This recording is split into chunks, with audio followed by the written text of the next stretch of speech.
नमस्कार जय जगन्नाथ जय गुरु मु देवराज वेलकम कर YouTube channel Devraj life vision आपण मैंने केमती अच्छा मुझे तो भल अच्छे आशा करुँच ठाकुर द्वारा आपने भलରେ थे भगवान समस्त मंगल करूँ आसन जा गोटे नुआ ब्लग को आज नुआ ब्लग रे कुआड़े जा आज जा कि कौटी ना जो आपण मैंने अपेक्षा करते जो गोटे मैंने सब जे केत हेम भाई जाजेंडा आसो आज ब्लग में देखा आसी श्रद्धा हेम भाई जाजेंडा आपण केमती कौन लगुच निश्चय कमेंट करते जनइबे और डेरी करवा नहीं आसन जा देखा विशेष सत्संग श्रद्धा हेम भाई केते सुंदर जाजन आसत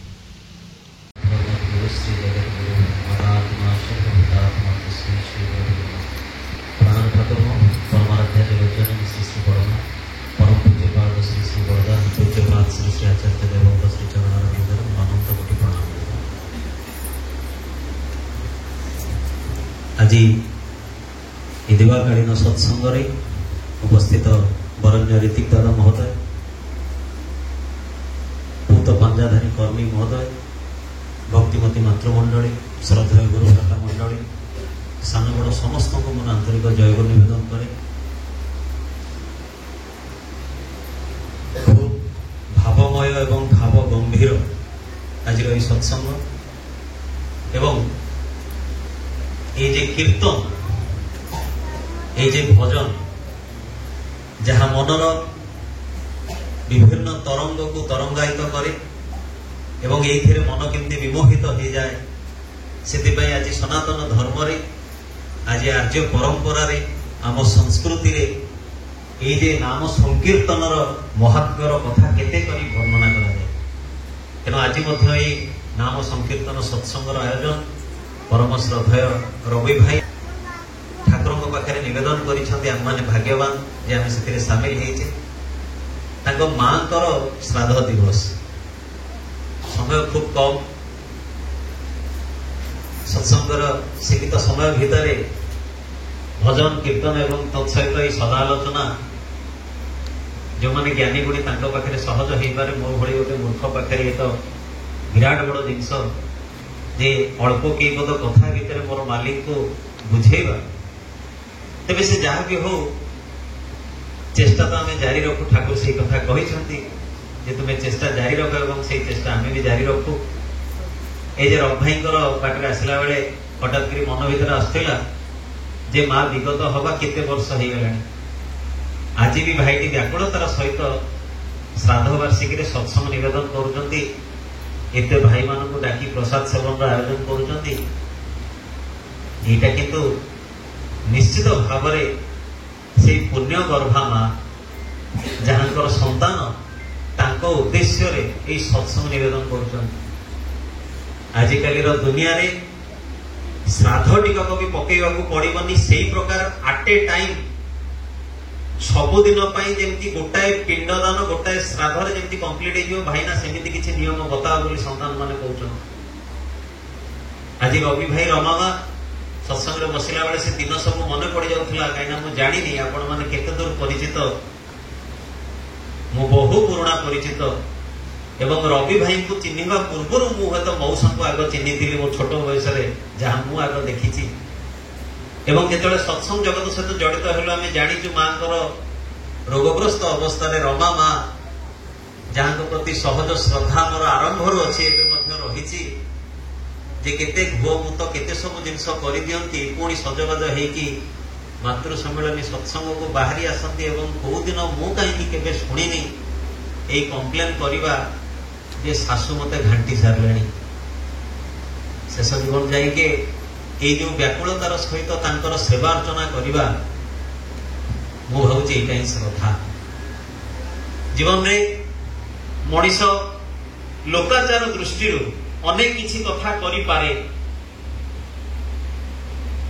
लोक विगत हो गला परे ता पई केते कोन जिंस करि पारे किंतु जो लोकटा हम पाखरे अछि ता पई हम मानकर दायित्व कोन एटा मनीष भूली जाए सेति पई ठाकुर से दिन कही जीवननाथ को एड़े दे जगन्नाथ को देखा मनीष जाऊँगी जीवन थाई जे जगन्नाथ अहंकार सकाशे चिन्ह न पारे से दिन ठाकुर को जो प्रश्न करागला ठाकुर गोटे सुंदर कविता भितर तार वर्णना कर जो दिन मु ए कविताटी पढ़िली आज की पाखापाखी 13-14 वर्ष तलर कथा मु कहूची मु एकाकी भाव टिके घर ठू रहुथाए गोटे से प्रकार जीवन अतिबाहित करने को अनुभव कर इच्छा थाए एवं जिते कविताटी पाइली गोटे राति बहुत थर एपरिक स्वर देकी गायकी रेकर्डिंग कर इच्छा सृष्टि ठाकुर से कथाटी थिला जे देखिकी पारुछ जीव एमही मंडले ईश्वर कहार नाम लोके जाकू बोले तुमे जदि से ईश्वर देखि न पारिल से पद कमल केन्हे निवेदिब फूल मु तो कहे भ्रम ए विश्वास पिता माता देवादेवी एई धरा तले पूज जीव पद तांको भक्ति पुष्प दले तांकु ही पूजिले जीव मनर विकार ए लाइन टाको मन रखंतु एते सब लाइन भितरे तांकु ही पूजिले जीव मनर विकार धर्म अर्थ काम मुख्य मिले अनिर्बाण ये जो कथाटी कहीदेले ठाकुर शेष दी लाइन भितर बाणी भितर उपासनार बही आम समस्ते पाइचे पछकु देखिए आह्वानी रे अछि मातृभक्ति अतुट जत से छेले होय कृतिपत ये मातृभक्तिटा कौन पई दरकार एवं छेलेर जीवन रे एटार प्रयोजनता कौन मनीष बा पुरुषटे जदि तार मातृभक्ति को अतुट करी रखे ताले से अन्य नारी भितरे मातृत्व देखि पारिबो एवं जीवन चलनी भितरे मनीषर क्रमागति क्रमोन्नति क्रम विकास मोक्ष आड़ी जीवा चारित्रिक उन्नति ये सब कथा गोटे बेसिक फैक्टर होची मातृजाति प्रति सम्मान आ माटा को सम्मान दबार रिजल्ट जे कौन से दिन जो रामायण युद्ध शेष हो जाए रावण मरी जाइए मंदोदरी युद्ध क्षेत्र को जाइए मुझे अनेक थर एक कथा कही आज कहूँ जे जीवन यही पद कथा काले ए पापी मन भितर पशिले काले मन भितर होउथिबा पापटा टिके दबी दियो एया ही तो आमनकर दरकार भगवान बारंबार जगत को आसी एया तो कहि कि जान बारंबार कि केते मात्रा रे केते भाव रे बुझेवा को चेष्टा करो आउ से बुझेवाटा ए कान भितर हुए काहे कि ना हमको बीज मंत्र भी दिया है को बाबत हाथ रे दी ना चिट्ठी लिखि कि दिया है हमको कान रे दिया है तेणु आज भी जाचनटा कान रे सुनिया दरकार आउ एठू सुनी के मुंड भितर रखिया दरकार जोटा डिस्टेंस बहुत कम किंतु नबा भारी कष्ट मनीष सब भीतर को नहीं पारे भल कथा पुरिया ताको टिके भारी कष्ट हुए से दिन जब मंदोदरी युद्ध क्षेत्र को आसी पहुंचती देखिया को चाहिए किए सी जे तांकर त्रिपुर विजयी जे नवग्रह को बांधि रखिथिबा एवं स्वर्णर लंका गठन करिथिबा ए प्रकार पराक्रमी महापंडित स्वामी को बद्ध करिदेले किए से पुरुष दूर रे देखुचंती नदीर तटरे बसिचंती प्रभु श्री रामचंद्र गोटे पत्थर उपरे एवं मंदोदरी तांका आड़ी टिके आगौचंती आगेवा बेले जेती निकटस्थ होइचंती मंदोदरींकर छाई रामचंद्र पाद पाखापाखी हौ हौ रामचंद्र ठिया होइचंती एवं प्रभु हाथ जोड़ी कहते माँ आपण किए ये युद्ध विभीषिकार ये परिवेश भितर आपण जे जड़े माँ एठी कहीं आसते मंदोदरी कहते आपण कौन प्रभु श्रीराम से राम कहते आज्ञा आपण किए ना मो मंदोदरी से रामचंद्र हाथ जोड़ी कहते माँ क्षमा करेंगे मुझे स्वामी को मारिबा को चाहू नथिली अनेक प्रकार उपाय भी कही किंतु से जे नछोड़ बंधा थिला सेति पई धर्म को प्रतिष्ठा करिया को जाय जहा परिवार हेछि मु करिछि सेतला मां कहउछंदी नै नै से सब तो ठीक मो गोटे प्रश्न नहीं आसीथिले सेतला रामचंद्र पचारछंदी की प्रश्न मां प्रभु पचारछंदी की प्रश्न मां सेतला मंदोदरी कहउछंदी मो या देखिया को आस्थिली जे किए सिए जहा भितर एमती कोन अछि जोटा मो स्वामी भितर नथिला मो स्वामी मरि गला सेतला रामचंद्र टिके स्मित हास्य दी कहते माँ आपण कौन उत्तर पाइले मंदोदरी कहते आज्ञा ना कौन उत्तर पाइले ना ये उत्तर पाइली जे मो स्वामी महापंडित महापराक्रमी बहु गुणर अधिकारी बहु शक्तिर अधिकारी थिबा सत्वे गोटे चारित्रिक त्रुटि रहीगला जे से पर नारी को हरण करी नहीं आसिले ଆଉ ଜଣେ କହୁଛନ୍ତି ଆପଣ ଯାହାଙ୍କର ପାଦ ପାଖକୁ ନାରୀର ଛାଇ ବି ଯାଉ ଯାଉ ଆପଣ ଉଠିକି ଠିଆ ହେଲେ। ସେଥିପାଇଁ ପ୍ରଭୁ ଆପଣ ହିଁ ବିଜେତା। ମାତୃ ଜାତି ପ୍ରତି ଅନରେବୁଲ ଡିଷ୍ଟାନ୍ସ, ଏ ଲାଇନର ଅର୍ଥ କଣ ଏଇଟାକୁ ବୁଝିବାକୁ ଯାଇକି ସାରା ଜୀବନ ହୁଏତ ବିତିଯିବ। ମଣିଷର ଶରୀର ଶାରୀରିକ ବଳ ହିସାବରେ ବୃଦ୍ଧ ହେଇପାରେ, କିନ୍ତୁ ଏ ମନଟା ଶୁଣିଛି ଯେତିକି, ମୋର ତ ସେଇ ଅବସ୍ଥା ପ୍ରାପ୍ତ ହେଇନି, କିନ୍ତୁ ଶୁଣିଛି ଏବଂ ବହୁ ଗୁଡେ କଲଚର ମଧ୍ୟ ଯେତିକି ଯେତିକି ଛୋଟ ବୁଦ୍ଧି ଭିତରେ କରିଛି, ବୁଢା କାଳ ଯାଇକି ଏ ଅବସ୍ଥା ଆଜ୍ଞା କଟେନି। ଏଇ ମନର ଯୋଉ ଉଚ୍ଛ୍ୱାସଟା ଅଛି, ଏଇ ଯୋଉ ପ୍ରକୃତିର ପ୍ରଲୋଭନଟା ଅଛି, ନିଜ ମା ପ୍ରତି ଯଦି ସେବା ଯତ୍ନ କରୁ, ମାତୃଭକ୍ତି ଯଦି ରୁହେ, ତାହେଲେ ମନ ଭିତରେ ଏଇ ଭାବ ସୃଷ୍ଟି ହବାର ଅନେକ ଗୁଡ଼ିଏ ସୁଯୋଗ ଖୋଲିଯାଏ, ଯୋଉଟା ଆଜି ଆମମାନଙ୍କ ପାଖରେ ବିରଳ। ତେବେ ସେ ଯାହା ବି ହଉ, ଭାଇଟି ମାଟିକୁ ଯେହେତୁ ଏତେ ବର୍ଷ ହେଲା ଚିହ୍ନିଛି, ତାଙ୍କ କଥା ସହିତ ଏ କଥା ଟିକେ ଜଡିତ ହେଇକି ରହିଲା, ମନକୁ ଆସିଲା ବୋଲି କହିଦେଲି। ଆଜି ବିଷୟ ଶ୍ରାଦ୍ଧ। ବିଷୟ ଯାହା ହଉ, ଆମେ ତ ଗୋଟେ କୋଚିଂ ସେଣ୍ଟରକୁ ଆଣିଲେ, ଆସିଲେ ଯେ ଗୋଟେ ପର୍ଟିକୁଲାର ବିଷୟ ନେଇକି ଆମର ଏଠି ଆଲୋଚନା ହବ, ଆଉ କାଗଜ କଲମ ଧରି ଆପଣମାନେ ସବୁ ଟିପି ନେବେ। ଆଜି ଆମେ ଶ୍ରାଦ୍ଧ ବିଷୟରେ ଏତିକି କଥା ଜାଣିବୁ। ମୁଁ ଭାବୁଛି ଭାରତ ବର୍ଷରେ ଜାଣିବାର ଅଭାବ ନାହିଁ। ଯଦି ଭାରତ ବର୍ଷରେ ଅଭାବ ଅଛି, ତାହେଲେ ପାଳିବାର। ଆଜି ଆମେ ପାଳିବାକୁ ରାଜି। ଜାଣିବା ପାଇଁ ଆଜ୍ଞା ଆପଣ କହିଲେ, ଆପଣ ସେଇ ଯୋଉ କଥାଟି କହିଲେ ତାର ଧାତୁଗତ ଅର୍ଥ କହିଲେ।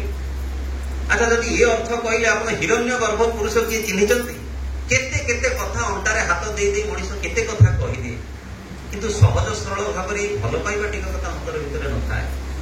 ଜୀବନରେ ଆଜି ପ୍ରତିଟି ମୁହୂର୍ତ୍ତରେ ମୃତ୍ୟୁର ଭୟ ନେଇକି ମଣିଷ ବଞ୍ଚୁଛି। ଏ ଜଗତରେ ସବୁଠୁ ଭୟ ଯଦି କିଛି ଥାଏ, ତାହେଲେ ତାହା ହେଉଛି ମୃତ୍ୟୁର ଭୟ। ଠାକୁର ସେଦିନ ପଚାରିଲେ, କହିଲେ ଆରେ କାହିଁକି ସମସ୍ତେ ମରିବାକୁ ଡରୁଛନ୍ତି? କେହି ଜାଣିନାହାନ୍ତି। ଆମେ ସମସ୍ତେ ମରିବାକୁ ଭୟ କରୁଛେ, କିନ୍ତୁ ଯଦି ଆମକୁ ପଚାରିବ କାହିଁକି ଭୟ କରୁଛ, ଆମେ କିଛି କହିପାରିବାନି। କାହିଁକି କହିଲେ? we never test that, ମାନେ ଆମେ ଏଇ ଶରୀରରେ ଆମେ କେବେ ବି ତାକୁ ଟେଷ୍ଟ କରିନି। ଯେତିକି ଆମ ବୁଦ୍ଧି ଅଛି, ଆମ କନସିୟସ୍ ବ୍ରେନ୍ ଭିତରେ ଆମେ ତାକୁ ଟେଷ୍ଟ କରିନି, ବଟ୍ ଆମ ସବକନସିୟସ୍ ବ୍ରେନରେ ଟେଷ୍ଟ ଅଛି। ଠାକୁର ତାର ଉତ୍ତର ଦେଲେ। ମଣିଷ କହିଲା ମରିଯିବାର ଭୟ ଏଥିପାଇଁ ଯେ ଆତ୍ମୀୟ ସ୍ୱଜନ ମାନଙ୍କଠୁ ଦୂରେଇ ଯିବ। ମୁଁ ବେଳେ ବେଳେ ସ୍ୱପ୍ନ ଦେଖେ, ମୁଁ ମରିଯାଇଛି, ହାତ ଗୋଡ ହଲଉଛି, କେହି ମତେ ଶୁଣି ପାରୁନାହାନ୍ତି, ଜାଣିପାରୁନାହାନ୍ତି। ମୁଁ ଭାବିନି କେତେ ଜଣ ଦେଖୁଥିବି କି ନାହିଁ ମୁଁ ଜାଣିନି। ଅନେକ ସମୟରେ ପେଟର ଗୋଳମାଳ ରହିଲେ ବିଭିନ୍ନ ପ୍ରକାର ସ୍ୱପ୍ନ ଏମିତି ଆସେ। ତେବେ ସେ ଯାହା ବି ହଉ, ସେ ସାଇନ୍ସ ଛାଡିକି ଯିବାକୁ ଚାହୁଁନି, କିନ୍ତୁ ମଣିଷ ଏମିତି ଅନେକ ପ୍ରକାର ସ୍ୱପ୍ନ ଦେଖେ। ଆମେ ଯେହେତୁ ପିଲାଟି ବେଳୁ ଭୂତ ଗପ ଅନେକ ଶୁଣିଛେ, ତ ଆମେ ଭାବୁ କଣ, ମରିଗଲା ମାନେ ମୋ ସ୍ତ୍ରୀ କି ମୁଁ ହରେଇ ବସିବି, ମୋ ପିଲାମାନଙ୍କୁ ହରେଇ ବସିବି, ବ୍ୟାଙ୍କରେ ବାଲାନ୍ସ ରଖିଛି ତାକୁ କୋଉ ଦିନ ଆଉ ଏନ୍ଜୟ କରିବି। ମଣିଷ ତ ସଞ୍ଚୟ କରି କରି କରି କରି ବେଳ ପଳେଇଲା। ତ ଏଇ ସବୁ ଦୁଃଖ, ଠାକୁର କହିଲେ ନା, ଏଇ ଦୁଃଖ ନୁହେଁ, ଏଇଟା ଭୟ ବି ନୁହେଁ। ମଣିଷ ଏଥିପାଇଁ ମରିବାକୁ ଭୟ କରେ, ସେ ଜାଣିଛି ଜନ୍ମ ନେବାଟା କେତେ କଷ୍ଟ। ଆଜି ଆମେ ଜନ୍ମ ପାଇଯାଇଛେ ବୋଲି ଆମେ ଜାଣିପାରୁନାହିଁ, କିନ୍ତୁ ଜନ୍ମ ନେବାଟା କେତେ କଷ୍ଟ। ଏ ଯୋଉ ସିରିଏଲ ଫିଲ୍ମ ମାନଙ୍କରେ ଆମେ ସବୁ ଦେଖିଛେ, ପୃଥିବୀ ଭିତରକୁ ଇନ୍ କଲା, ସେ ମାତୃ ଗର୍ଭକୁ ଇନ୍ କରିବାଟା କେଡେ କଷ୍ଟ, ଏ କଥା ଆଜି ଆମେ ଭୁଲି ଯାଇଛେ। ସେଇଟା ଯଦି ମନେ ଥାନ୍ତା, ତାହେଲେ ଜୀବନଟାକୁ ଆମେ ନଷ୍ଟ କରିନଥାନ୍ତା।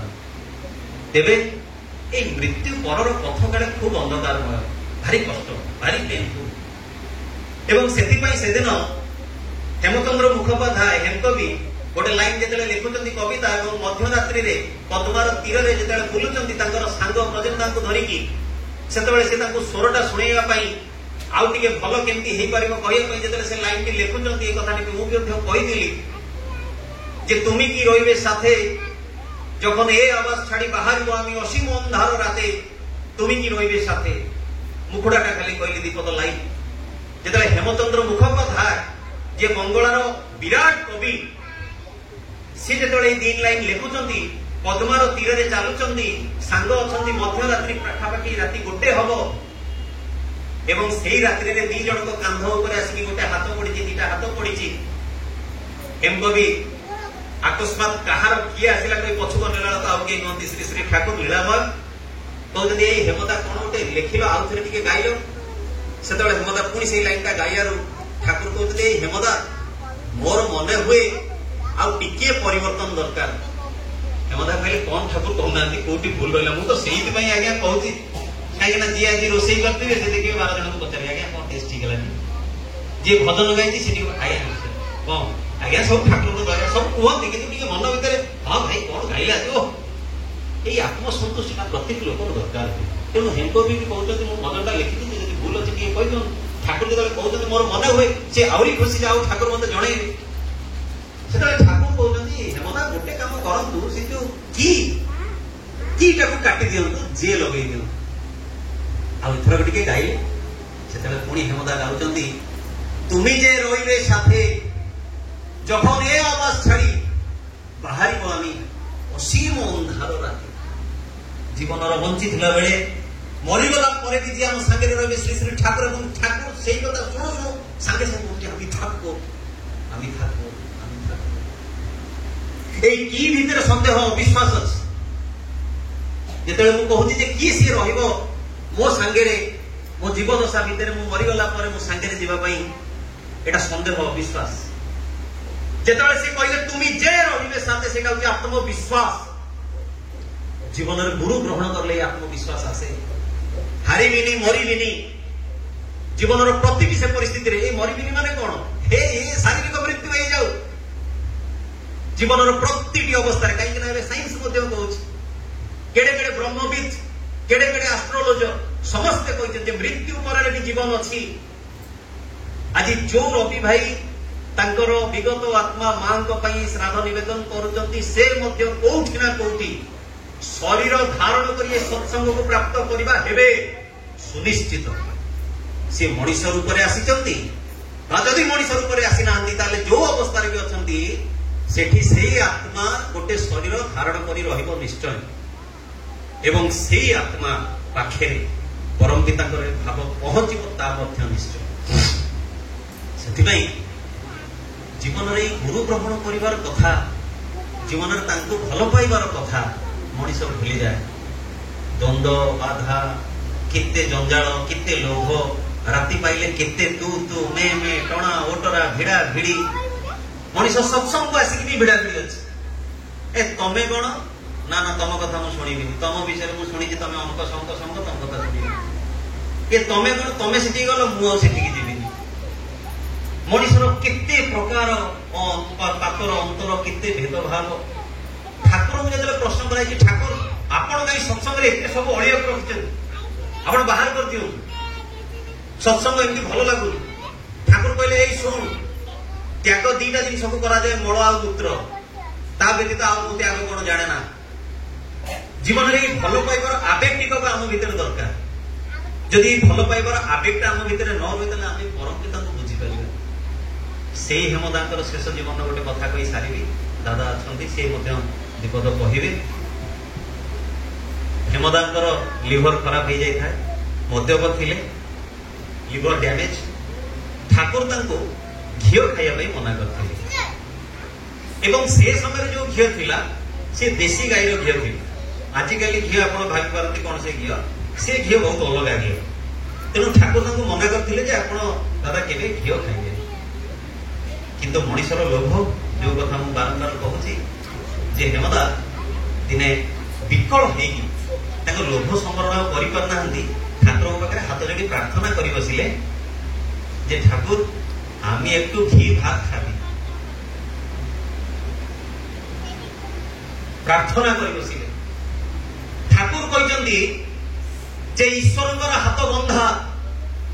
মଣିষ যেତେବେଳେ ଯାହା ନେଇ ତାଙ୍କ ପାଖରେ ପ୍ରାର୍ଥନା କରେ ସେ ତଥାସ୍ତୁ କରିଦିଅନ୍ତି, କିନ୍ତୁ ପ୍ରାର୍ଥନାର ଫଳସ୍ୱରୂପ ପାପ ବା ପୁଣ୍ୟ ତାକୁ ଭୋଗ କରିବାକୁ ପଡେ। ଆପଣ କଣ ଭାବୁଛନ୍ତି ଯୋଉ ଚୋରଟା ଯାଉଛି ଚୋରି କରିବାକୁ, ଯେ ପ୍ରଭୁଙ୍କୁ ଡାକୁନଥିବ ପ୍ରଭୁ ଆଜି ଧରା ନ ପଡେ, ହୁଏତ ସେ ଧରା ବି ପଡିଲାନି, କିନ୍ତୁ ଧରା ନ ପଡିକି ଯୋଉ ଚୋରି କଲା ତାର କର୍ମଫଳ କିନ୍ତୁ ତାକୁ ଭୋଗିବାକୁ ପଡିବ। ସେ କହିବ ଆଜ୍ଞା ମୁଁ ଆଜି ଚୋରି କରି ଯାଇଛି, ଧରା ପଡୁନି, ତେଣୁ ପ୍ରଭୁ ମୋ ସାଙ୍ଗରେ ଅଛନ୍ତି। ନାଇଁ, ପ୍ରଭୁ ତୋ ସାଙ୍ଗରେ ନା, ପ୍ରଭୁ ସେଇ ପାପ ଆଉ ପୁଣ୍ୟ ସାଙ୍ଗରେ ଅଛନ୍ତି।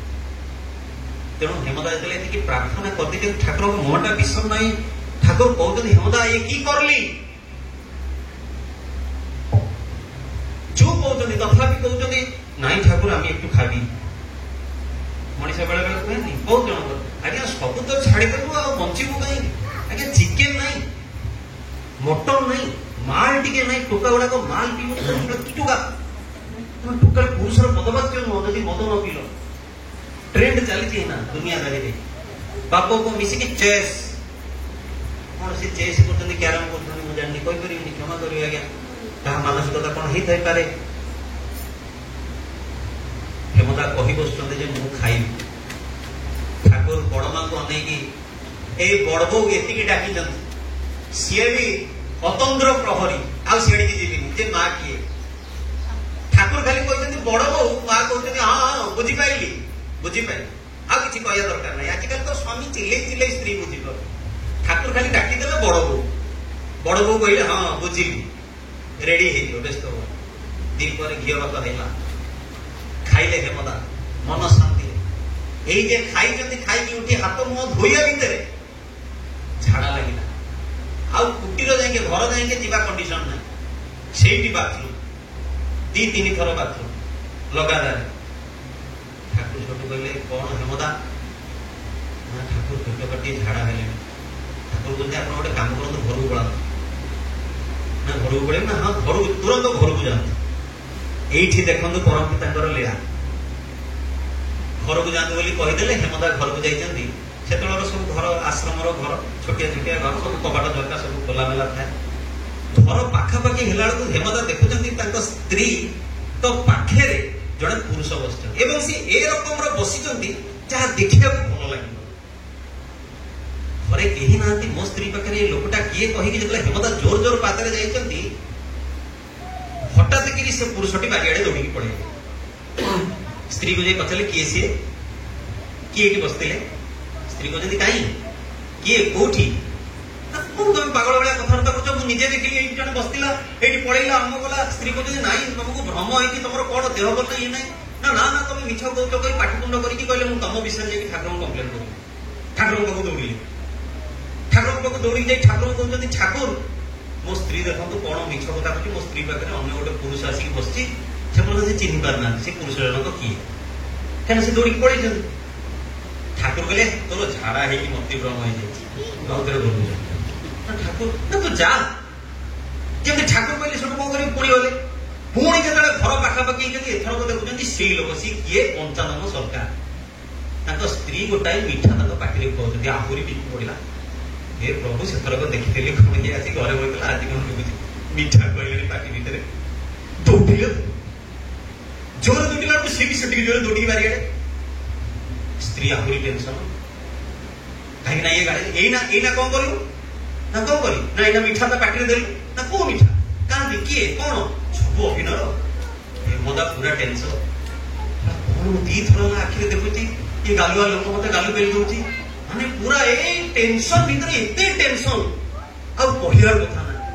ପ୍ରବଳ ପାଟିତୁଣ୍ଡ କରିକି ସେ ଯେତେବେଳେ ଘର ଘର ଘର ଘର ଘର ଘର ହେଇକି ରାସ୍ତାରେ ଫେରୁଛନ୍ତି, କାହିଁକିନା ମଣିଷ ଯେତେବେଳେ ରାଗିଥାଏ ତାକୁ ଦେଖିଲେ ବୁଝା ପଡିଯାଏ। ଆମେ ଦେଖୁନା ଆରେ କଣ ହେଇଛି କି ତୁ କାହିଁ ଫଁ ଫଁ। ହେମଦା ସେଇ ଫଁ ଫଁ ହେଇକି ଯେତେବେଳେ ଫେରୁଛନ୍ତି, ସୁଶୀଳିତା ବାଟରେ ଦେଖା ହେଇଗଲା। ବାଟରେ ଦେଖା ହେଇକି କହିଲେ କଣ ହେମଦା କାହିଁ ସେମିତି ହଉଛନ୍ତି? ନା ମୋ ସ୍ତ୍ରୀ ଆଉ ଠିକ ନାହିଁ, ଏ ପଞ୍ଚାନନ ଦା ସିଏ ଆସି ମୋ ଘରେ ବସି ମୋ ସ୍ତ୍ରୀ ତାକୁ ଏକଦମ ଭାବରେ, କଣ ଆଉ କହିବି ଦାଦା, ଏମିତିଆ ଯେତେବେଳେ କହିକି ପାଗଳ ଭଳି ଅବସ୍ଥା ହଉଛନ୍ତି, ସୁଶୀଳତା କହିଦେଲେ ଯେ ହେମଦା ବ୍ୟସ୍ତ ହୁଅନ୍ତୁନି, ଇଏ ସବୁ ଡ୍ରାମା ପରା ଠାକୁର କରିଛନ୍ତି। ଯେମିତି ଏଇ କଥାଟି କହିଦେଲେ ଫଡ କିନି ପାରା ଖସିଗଲା, ଏବଂ ସିଏ ନର୍ମାଲ ହେଇକି କହିଲେ ଓ ଠାକୁର ଏମିତି କରୁଛନ୍ତି, ଯେମିତି ଠାକୁର ଏମିତି କରୁଛନ୍ତି ବୋଲି ସିଏ ଶୁଣିଦେଲେ, ସଟ୍ କିନି ତାଙ୍କର ସବୁ କିଛି ଚିନ୍ତା ଗୁଡାକ ମୁଣ୍ଡରୁ ପଳେଇଲା। ଏଗେନ୍ ଝାଡା ଷ୍ଟାର୍ଟ ହେଇଗଲା। ଠାକୁର ତାଙ୍କୁ ରକ୍ଷା କରିବା ପାଇଁ ପଞ୍ଚାନନତା ତାଙ୍କ ସ୍ତ୍ରୀଙ୍କୁ କହି ଏ ଡ୍ରାମା ରଚନା କରିଥିଲେ ଯେ ଆଜି ଦିନଟା ଯାକ ତାକୁ ଏଇ ଟେନସନ ଭିତରେ ରଖ, କାହିଁକିନା ସେଇ ଟେନସନରେ ରହିଲେ ଆଉ ଝାଡା ପେଟ ଇଆଡିକି ମନ ଯାଇନଥାନ୍ତା। ମଣିଷର ଏଇ ଯୋଉ ପିଲା ବେଳେ ଖଣ୍ଡିଆ ହେଲେ ଆମେ କହୁ ମାମୁଁ ଘର କଥା ମନେ ପକା, ଆଉ ତତେ କଷ୍ଟ ହବନି। ଏଇ ଯୋଉ ବାଁରେଇ ଦବା, ଏ ବାଁରେଇବାଟା ବଡ ଜିନିଷ। ସୁଶୀଲ ଦାଙ୍କୁ ଠାକୁର ଡାକି କହୁଛନ୍ତି ତୁମେ କଣ କରିଲ ଜୀବନରେ, ଆମେ ବି ସେଇଆ କରୁ। ଠାକୁର କାହାକୁ କୋଉ ପାଣି ଭିତରେ, କୋଉ ପବନ ଭିତରେ ରଖି କଣ ଶିକ୍ଷା ଦେଇ ତାକୁ କୋଉ ପରିସ୍ଥିତି ଭିତରେ ସଗେଇ ନେବେ, ବାଗେଇ ନେବେ, ଏ କଥା ଆମେ ଜାଣୁନା। ଆମେ ଜ୍ଞାନୀ ଗୁଣି ଦେଖେଇ ବହୁ ଜଣଙ୍କୁ ଜ୍ଞାନ ଦେଇଦଉ, ତମର ଏଇଟା ଭୁଲ ସେଇଟା ଭୁଲ, ତମେ କାହିଁ ଏମିତି କରିଛ, ତମେ କାହିଁ ସେମିତି କରିଛ, ସେଇଠି ଭୁଲ ହେଇଯାଏ। ଏ ଜୀବନ ବହୁତ ଛୋଟ। ଆଜି ଭାଇ ପଢୁଥିଲେ ସେ ଯୋଉ ବାଣୀ, ଦୋଷ ଦୃଷ୍ଟି ଉନ୍ନତିର ଅନ୍ତରାୟ। ମଣିଷ ଜୀବନରୁ अनेक कथा छाड़ू यही पर निंदा पर चर्चाटा आग काटा हुए अन्यर कु देखिकी निजे दुष्ट हवाठू निजक पाखे मजई रखा बहुत बड़ कथा आई भल पाइबार आवेग नहीं जदि आम धरिकी चालू तेल जो जीवन आम नहीं आसे जीवन सार्थक हो पारे कहीं ना श्री श्री ठाकुर जीवन में आसी जाइए आउ प्राप्ति किछि नहीं ताड़म पीड़म जा करो तुम अनाहारे व उपहारे रखो ताकाओ कि ना आमार दिके किंबा घृणार चक्षे देखो যাই করো না তুমি আমার আমি তোমার চিরদিনে তোমার সেবাই আমার ধর্ম তোমার কাজই আমার তপে যে প্রভু তোমারই সেবা হি মোর ধর্ম তোমারই কার্য হি মোর তপস্যা তদভেদ মু আর কিছু জানা না মো জীবনর আদিম আকাঙ্ক্ষা হচ্ছে স্ত্রী পিলা ছুয়া ঘর সংসার এ সব কিছু গোটে মায়া জীবনর সহিত জীবনর পরে জন্ম জন্মান্তর ধরি যদি কি মো সাথে রহিবে তাহলে সে মোর ইষ্ট আদর্শ মোর পরম পিতা এই জীবনটা তাঙ্ক হাতের দেই তাঙ্ক মাফিক জীবন নিয়ন্ত্রিত করা দরকার তেণু সর্বোপরি শেষে ক্ষমা করিবে সময় বহুত নেই গলি ভাবর আবেগরে এণু তেণু কোন গপি ଦେଇଥିବି বাস রবি ভাই এবং মা তাঙ্ক মাଙ୍କ উদ্দেশ্যে সৎসଙ୍ଗ নিবেদন କରିଛନ୍ତି আজ এটি যেতে জন অଛନ୍ତି ଯେଉଁମାନଙ୍କର ବାପା ମା ବଞ୍ଚିଛନ୍ତି ଏବେଠୁ ଶ୍ରଦ୍ଧା ରଖନ୍ତୁ ଆଉ ଯାହା ଟିକେ ପାଉଛନ୍ତି କରିଚାଲନ୍ତୁ ଏ ଅନ୍ତର ଭିତରେ ଏଇ ଦୁଃଖ ନ ହଉ যে বাবা চালিগলে মা চালিগলে তাଙ୍କର এই ইচ্ছাটা ଥିଲା ମୁଁ କରିପାରିଲି এই দুঃখ ବହୁତ କଷ୍ଟ ଦିଏ ତେଣୁ ସର୍ବପରିଶେଷରେ ଆଜି ସେଇ ପରିବାର ଏଠାରେ ଉପସ୍ଥିତ ଆପଣଙ୍କର ସମସ୍ତଙ୍କର ମନ୍ତ୍ର ମହାଜୀବନ ଏବଂ ଏଇ ଯେ ବିଦେହୀ ଆତ୍ମାର ସଦ୍ଗତି କାମନା ସହିତ ମୁଁ ପରମ ପିତାଙ୍କ ପାଖରେ ଆପଣଙ୍କର ସମସ୍ତଙ୍କ ପାଇଁ ପ୍ରାର୍ଥନା आज ब्लॉग तो आम देखिले केमती सदैव मैंगर केते सुंदर जाजन आपन केमती का लागिला निश्चय कमेंट कर जणाइबे पुणी देखा गोटे न ब्लॉग रे होची आपन प्रिय देवराज नमस्कार जय जगन्नाथ जय गुरु।